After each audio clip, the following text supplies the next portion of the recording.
is this? Just a few favorites from my collection. Rescued and stored here just before I went off-world. Take a look, if you like. I'm curious to hear your impressions. My friend is dead. Beta and Gaia are gone, and you want me to look at old paintings? Don't be so quick to dismiss the comfort we can find in art, or the insight we might gain.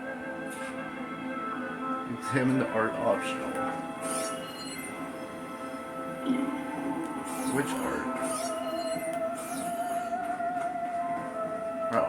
My favorite pairing on the left is Woman Reading a Letter by Meer, a true master. And on the right is a forgery, Woman Reading Music, which fooled experts into believing it was a priceless original. Early in my career, I became fascinated with such deceptions. Eventually, I developed scanning software that could detect fakes with unparalleled accuracy.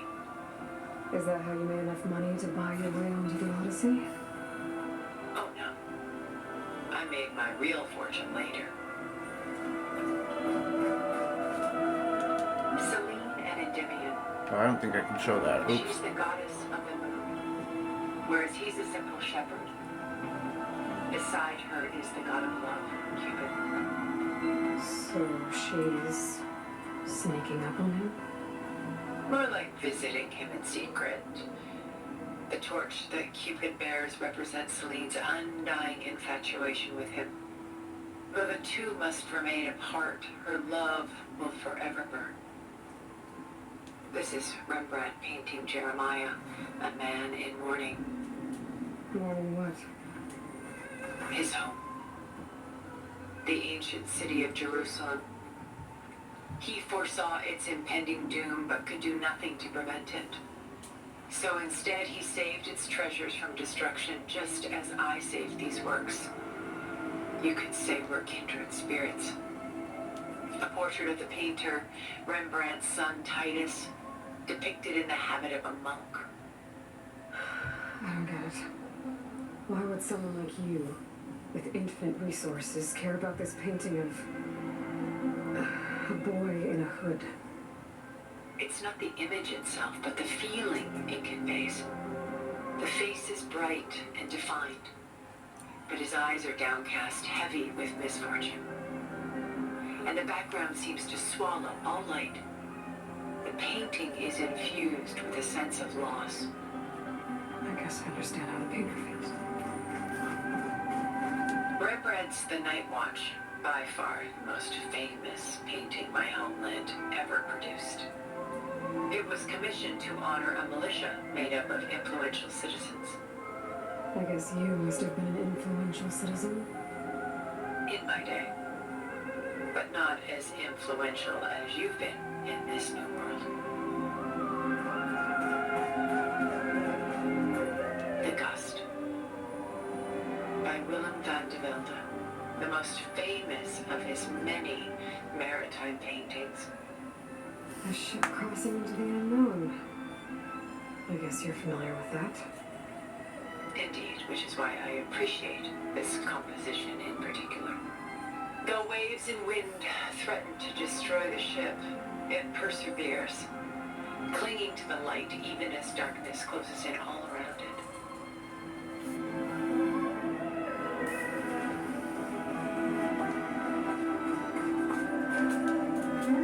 Stunning, isn't it? Paintings were the only masterpieces of my people's golden age. This is Van Vianen's Lidded Ewer, molded from a single sheet of silver. What was it for? How like Elizabeth you are. Function over form. Its practical purpose was less important than its meaning. Van Vianen created it in honor of his late brother, who himself was a famous silversmith. A memorial. Done so soon? I've got more important things to worry about. We both do. There is much we are trying to save, not the least of which is in that vault. There's nothing wrong with savoring such treasures for a moment more. Or come upstairs and we'll get down to business. Your choice.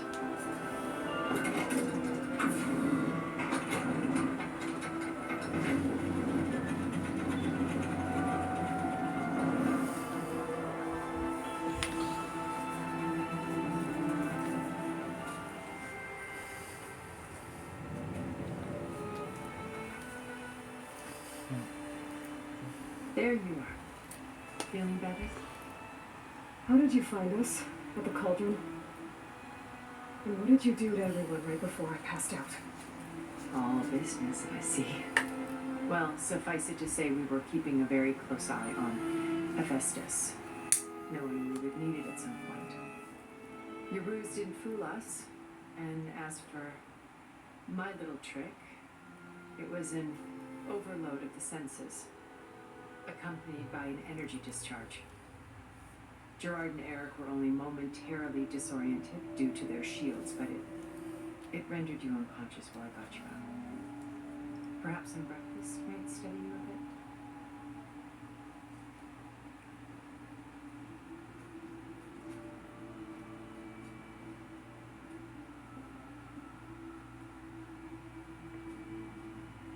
This was your house. The one you recreated for Beta. And the data channel you shared. How perceptive of you. Please, this way. After everything your people have done, you think I'm just gonna sit down and have a chat with you? They're not my people. They never were, and especially not now. You shot off into space with them and lived with them for 1,000 years before coming back.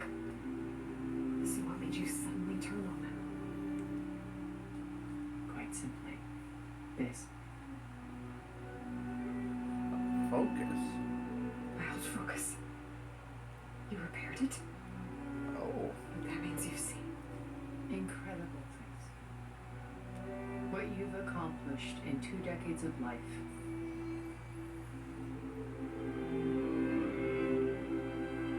1,000 years at my back and I haven't even come close.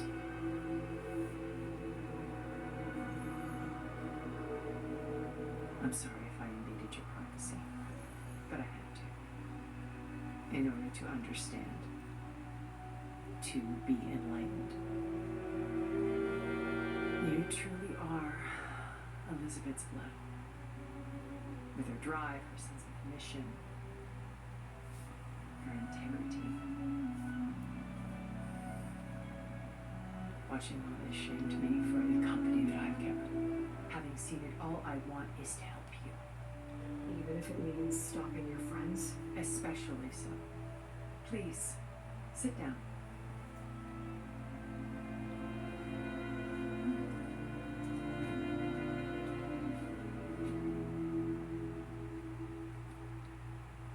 There. That's better. Now, we must recover Beta and Gaia at all costs. By now you must know that Gerard intends to use Gaia to reboot the Earth's biosphere. Remaking this world to specifications that would only suit us humanoids. This process will kill every living thing on the planet. He calls it a clean install. Not if I stop him first. Not if we do.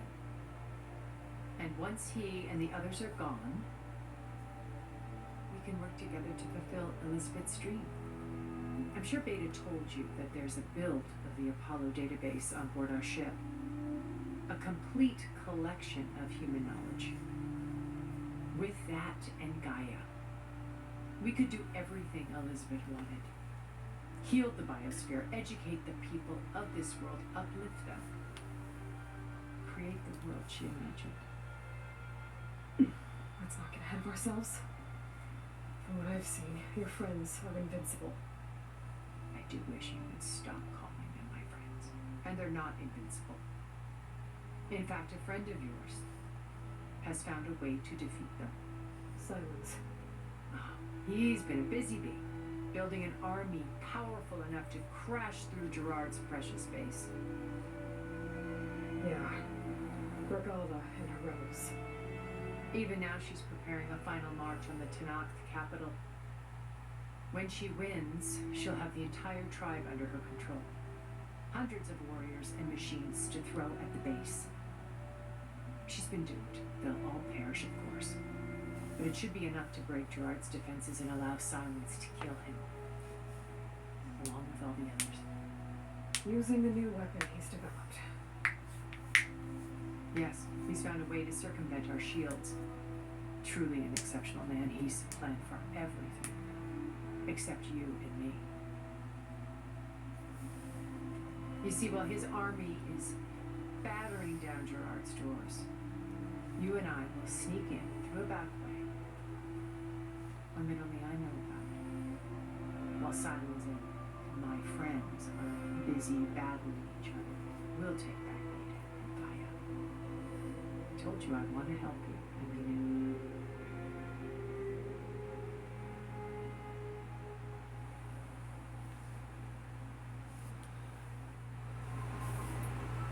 You said Beta is not in urgent danger, so what are the Zeniths doing to her? Putting her to work. Merging Hephaestus with Gaia. A difficult, time-consuming task, as I'm sure you know. They will compel her if need be, but her life is not in danger. She's the only one who can do it. Because you people made her to be nothing but a tool. Gerard's idea, not mine. They always viewed me with suspicion when I attempted any form of kindness towards her. That's why I created the data channel, a virtual place where we could speak in peace.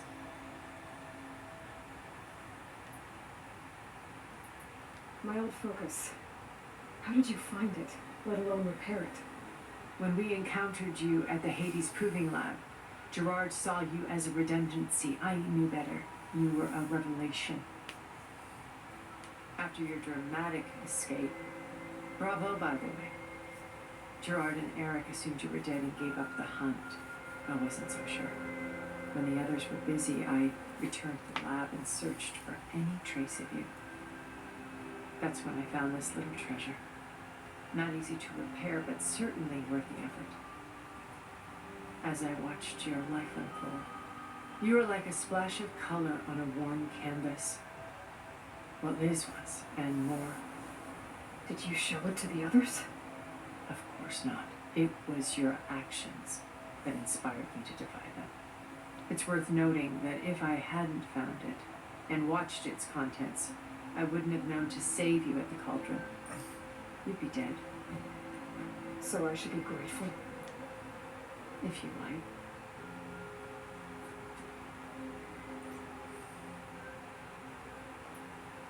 So you know all about me. What about you? What would you like to know? Well, start with your life on Earth. When I was 8, terrorists flooded my home city. Thousands drowned, my parents included. I was one of the few who survived. My guardian sent me to boarding school. Among my peers, I was the strange girl, the orphan to be avoided. All because of circumstances beyond my control. Oh. So we're a lot alike, huh? Aren't we? You're an outcast. But you didn't let that stop you from getting what you needed. Neither did I. I climbed my way out of desolation and used my wits to build a fortune. First, from the technical analysis of art and the detection of forgeries. Profitable expertise in those days. But as it turned out, the software I developed was even more useful for counterintelligence. From there, it was only a short step to gathering extremely valuable intelligence on my own. You were a spy. More like a service one could turn to for information. I had to remain anonymous, of course, to protect my privacy. But despite that anonymity, Far Zenith inevitably sought me out.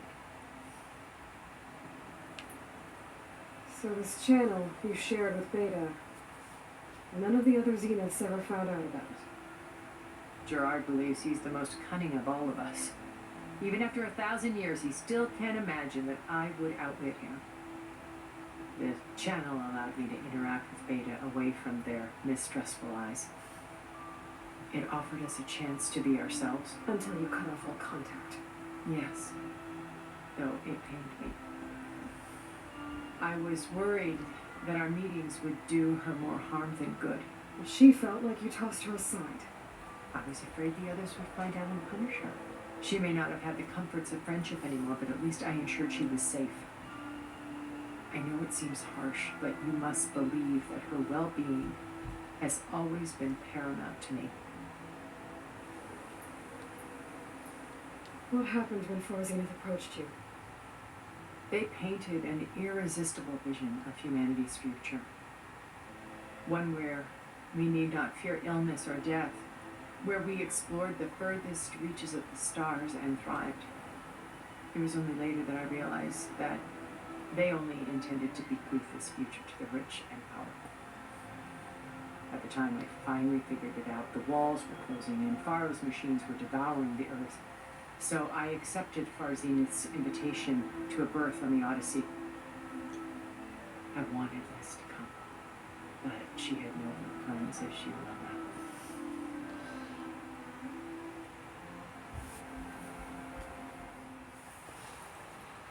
So you didn't know the other Zeniths were monsters until it was too late? I knew some of them were, certainly. It wasn't until we were off planet that I understood the true scope of their greed. I was grateful to simply be alive, but the others became obsessed with a kind of effortless immortality. They built a colony where machines serviced their every need, where any memory or fantasy could be endlessly savored in virtual reality. It wasn't life. It was stultifying, a pampered dream state.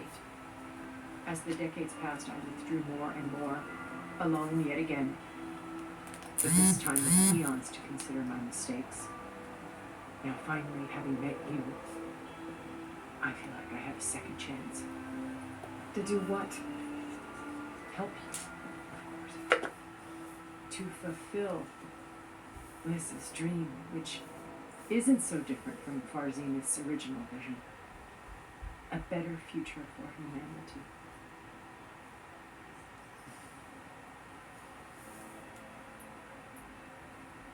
Why did you make the data channel look like this place? I built this house as a shelter to weather any storm. A safe place. Not just for me, but for the art stored below.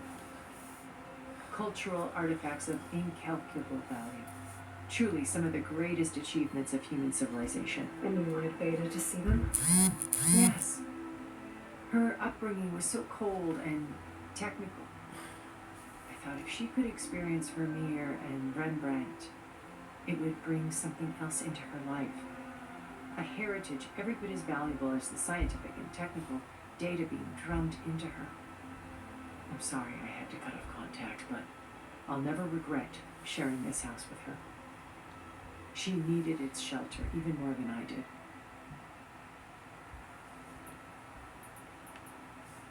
Beta told me your colony was destroyed. That you came back to Earth because you had nowhere else to go. It's true. After we reached our destination, a planet in the Sirius star system, we spent decades building a new home. The physical constraints of Earth, the boundaries of mortality, gone. To think of what we could have done. It might have been a utopia. Instead, we stagnated, absorbed in effortless comforts and virtual realities. It took a cataclysm to finally yank us out of our stupor. What happened? A massive geological event.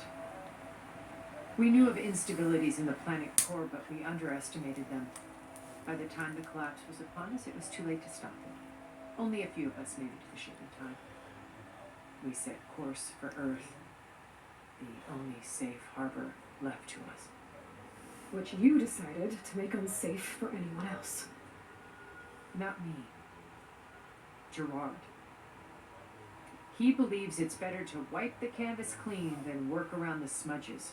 No more primitive tribes, no more combat machines, only a blank slate to do with as he pleases. But we will stop him. All we have to do is get into that base. What exactly is your plan to sneak into the Zenith base?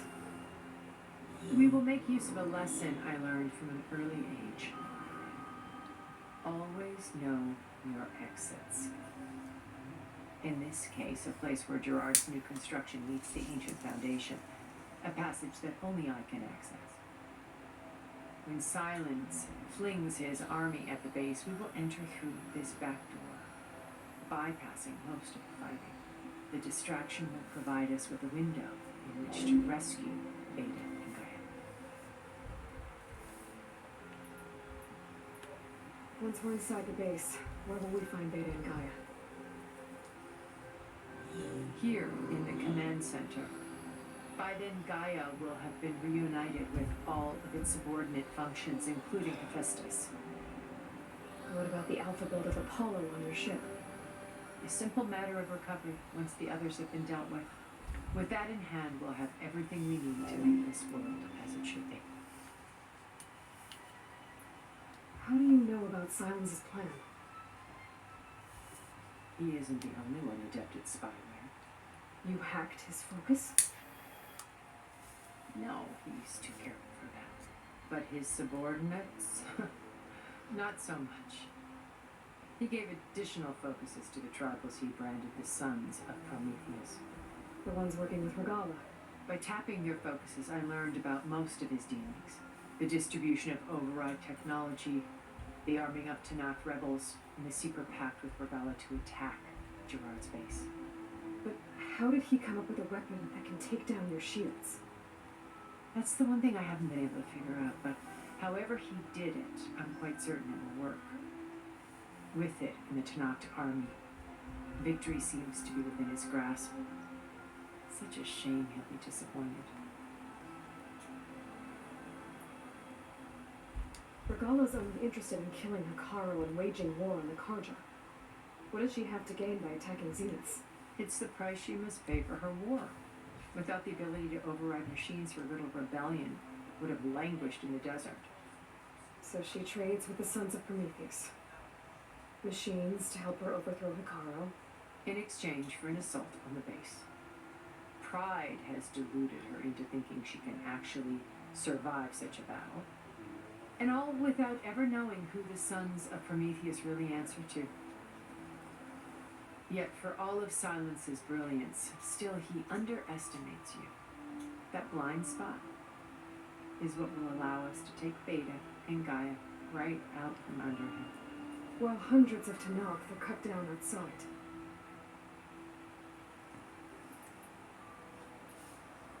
So you knew Elizabeth. What was she like? Liz was everything she was. I see in you. And more. Your ingenuity, your determination, your moral compass. You've managed to distill her greatest qualities and make them your own. I'm not asking about me. Tell me about Elizabeth. What was she really like? The honest answer is that I don't actually know. For all the time that I spent with her, she always kept a part of herself locked away. It was like that from the moment we met.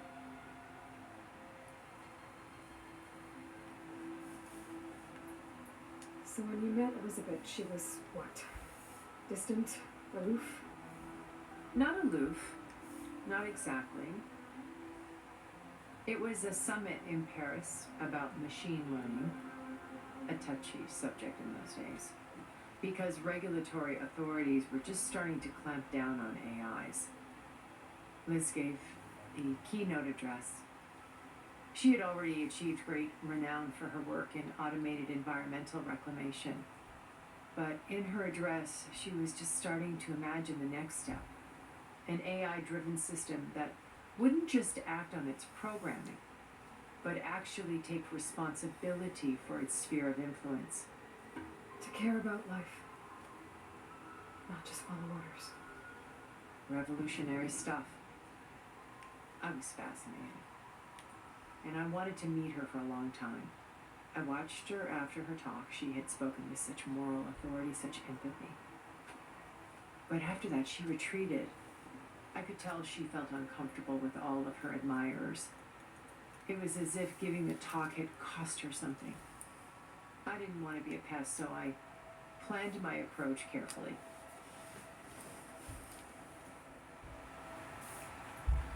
So how did you finally approach Elizabeth after her talk? I picked the right moment. The morning of the next day, right as she came back to the conference, she had just had her coffee. She was fresh, rested. It was like she had braced herself for the onslaught of colleagues. I asked if I could walk with her, then put forth a question about her talk that I thought was intelligent. Her answer made me realize it wasn't, but she was very like me, almost as if we were previously acquainted. It was only halfway through the conversation that I realized she knew exactly who I was. It was quite a shock to me. My business was trafficking in secrets, and I took great pains to protect my anonymity. So that was Liz, perpetually one step ahead. I came to view our meeting as a metaphor for our friendship. She always seemed to know me far better than I knew her. I guess I know the feeling.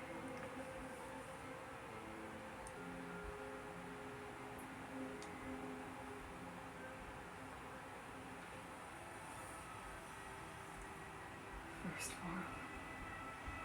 Now Hikaru and the Tanakh. Your plan would wipe out an entire tribe. There has to be another way. We are in an admittedly desperate situation, but I assure you there isn't. Remember Zero Dawn. Elizabeth's sacrifice. Sometimes many have to die for a new world to grow. That looks impossible. Look deeper. Wait. The data channel. It still exists, doesn't it? I need you to open it. Let me talk to Beta. Impossible. We might be detected. It's worth the risk. There is another way, one where the Tanakh survive. But we won't. If the others... If you want to help, open it.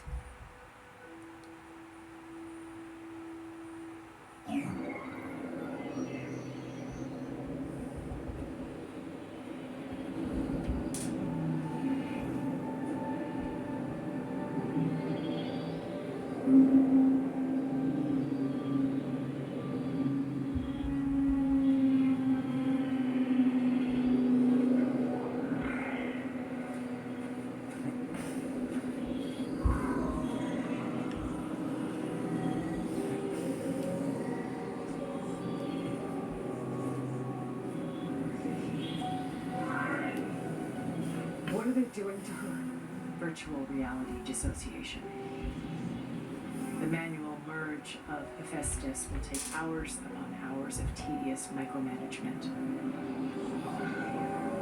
If she resists the work, they run simulations to induce feelings of isolation and despair. Beta, can you hear me? You're alive. They're watching me. I can't hold up this extra protection for long. You should have killed me. No. No, look at me. I'm coming for you. I promise. Okay? I just need you to hold out a while longer and work on the merge.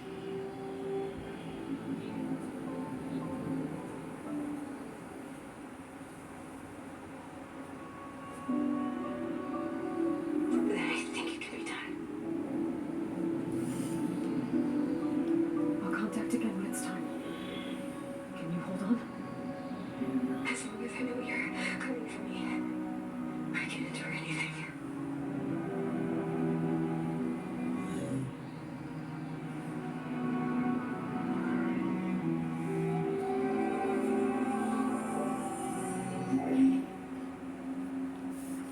right. I did as you asked. Now I think you need to tell me what you're planning. I'm going to take Cylon's army away. I don't need it. Only the weapon he made to penetrate your shields. And how do you propose to get it? Ask him nicely? With Elregala and her rebels, he won't have a choice. We'll be his only option. Only option for what? What did you tell her? That is between me and my sister. Will be Cylon's only option for crashing that base. I'll tell you the rest later. But first, there are a couple of things I have to do. Oh. And what are those? Putting my friend to rest. And then I'm going to use the override that Beta gave me at Gemini to put an end to Regala's rebellion. From the air. Wait. Since you insist on doing things your way, I know of something that will truly help you make a grand entrance with the Tenakti. The ancient Horus Titans still possess electromagnetic energy cells as part of their arsenal. Drop one of those on Regala's army and they'll receive quite a surprise.